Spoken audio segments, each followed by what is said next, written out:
Europe 1 Soir. C'est le duel d'Europe 1 Soir avec Christophe Barbier, le patron de la rédaction de l'Express, face à Laurent Neumann, le patron de la rédaction de Marianne.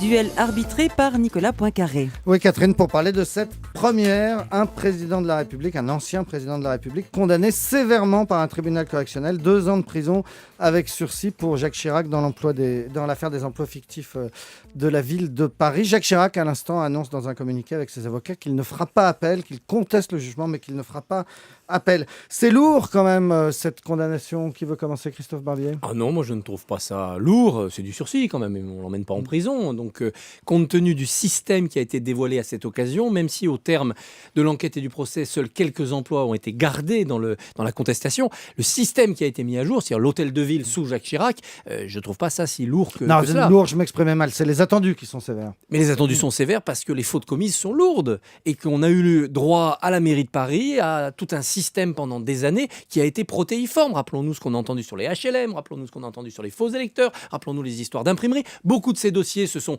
enlisés, se sont ensablés, beaucoup sont tombés par prescription. Très bien, c'est la loi, c'est comme ça. Certains ont abouti à des condamnations de second couteau, de lampiste, de sous-fifre. Rappelons-nous l'affaire de la cassette mairie quand même. On a eu un double mandat de Jacques Chirac qui a baigné dans les affaires parce qu'il y avait eu avant ce système à la mairie de Paris, quasiment de 77 jusqu'en 95. Donc, compte tenu de ce qu'on a découvert comme fonctionnement, et on peut dire que c'était les mœurs politiques de l'époque, ça n'y change rien, c'est pas finalement très lourd. De la même manière que ce que le Parti Socialiste avait subi à la fin de l'énorme affaire Urbac-Graco, ça n'avait pas été si lourd. Laurent Neumann. Non, je suis d'accord, dur Alex, sed lex, pour ceux qui ont fait du latin. La loi est dure, mais c'est la loi et c'est parfaitement normal.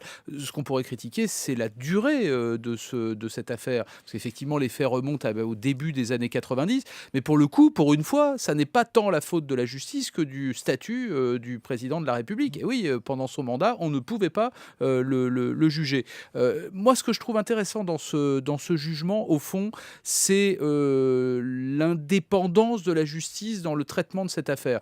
Je suis d'accord avec Christophe Barbier, 2 ans avec sursis, quand on découvre ce qu'on sait maintenant du mode de fonctionnement de la mairie de Paris, au fond, c'est assez juste. Par contre, ce qui est intéressant, c'est que cette décision va à l'encontre de ce qu'avait préconisé le parquet, qui lui souhaitait une relaxe générale. Et c'est pas la première fois. Ça fait déjà plusieurs affaires. Souvenez-vous, au moment de l'affaire Villepin, le parquet avait déjà, en sens inverse, souhaité une condamnation et le tribunal avait fini par relaxer Dominique de Villepin. Donc il faut se féliciter, la justice indépendante ? Non, mais il faut dire les choses clairement. Toutes ces grandes affaires politiques sont traitées par 2 parquets. Le parquet de Paris, le parquet des Hauts-de-Seine. Toutes quasiment, sans exception.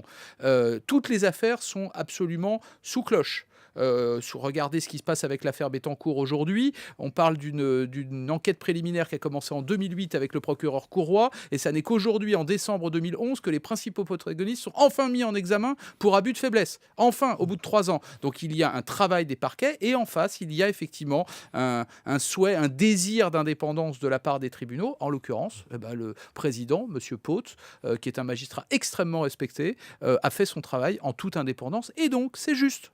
La justice est indépendante, Christophe Barbier ? La justice montre là son indépendance, elle ne peut pas non plus s'exempter de sa lenteur. Et on voit bien que parfois, il y a des lenteurs incompréhensibles, que ce soit des lenteurs à court terme. Laurent citait l'affaire Bettencourt.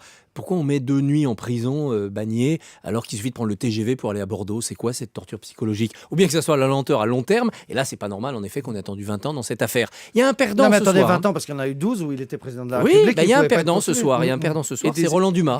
Et le Conseil constitutionnel, c'est quand même un des rouages suprêmes de la machine judiciaire, puisque c'est ce qui valide définitivement les lois. Et d'une petite ligne, il y a quelques années, Roland Dumas avait inventé ce qu'on a appelé depuis l'immunité présidentielle, ce privilège de juridiction. On suspend les enquêtes pendant qu'on est à l'Élysée. Et c'est cela aujourd'hui qui montre que son inefficacité. On finit par être rattrapé. Il faudra, dès la campagne présidentielle, dès le début du prochain quinquennat, revenir sur le statut pénal du chef de l'État pour éviter qu'on ait encore cette attente interminable. Oui, mais alors ça veut dire quoi concrètement ? Ça veut dire que le prochain président de la République pourra être convoqué par un juge, pourra être jugé ?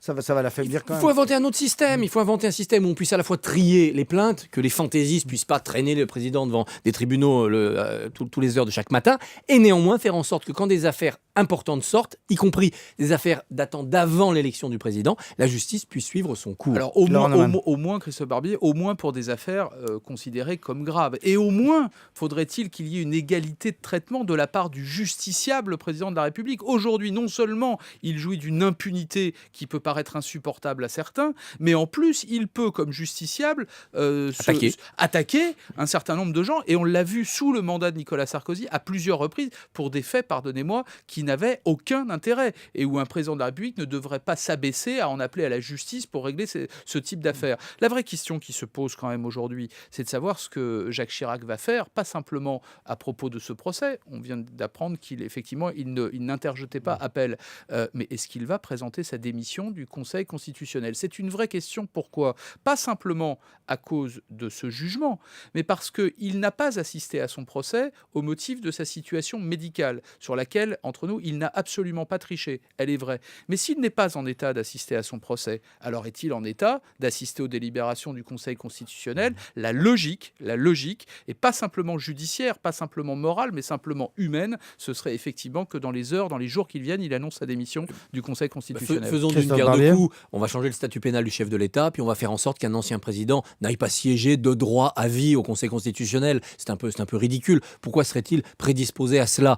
Aidons plutôt les anciens présidents, un peu à l'américaine, à créer des fondations, à créer des instituts culturels pour que leur action rayonne et que leur influence puisse persister. Christophe Barbier, vous imaginez si la gauche pensier. présentait une telle proposition de loi constitutionnelle, en l'occurrence, on dirait qu'elle s'adresse à Nicolas Sarkozy, puisque peut-être que dans quelques mois, lui-même siégera au Conseil constitutionnel. Je pense qu'il serait ravi qu'on le dispense de ces ennuyeuses séances. À mon connaissez avis, il mieux que moi, préférera, alors. s'il est battu, aller à l'étranger faire des conférences ou du business. Alors, dernier point, c'est un peu symbolique, mais vous parliez du Conseil constitutionnel. Se posera peut-être aussi la question de la Légion d'honneur lorsqu'on a été condamné à 2 ans avec sursis. Ce n'est pas automatique, mais ça peut arriver. C'est le Conseil de l'ordre de la Légion d'honneur qui doit décider s'il garde sa Grand Croix ou pas, à votre avis?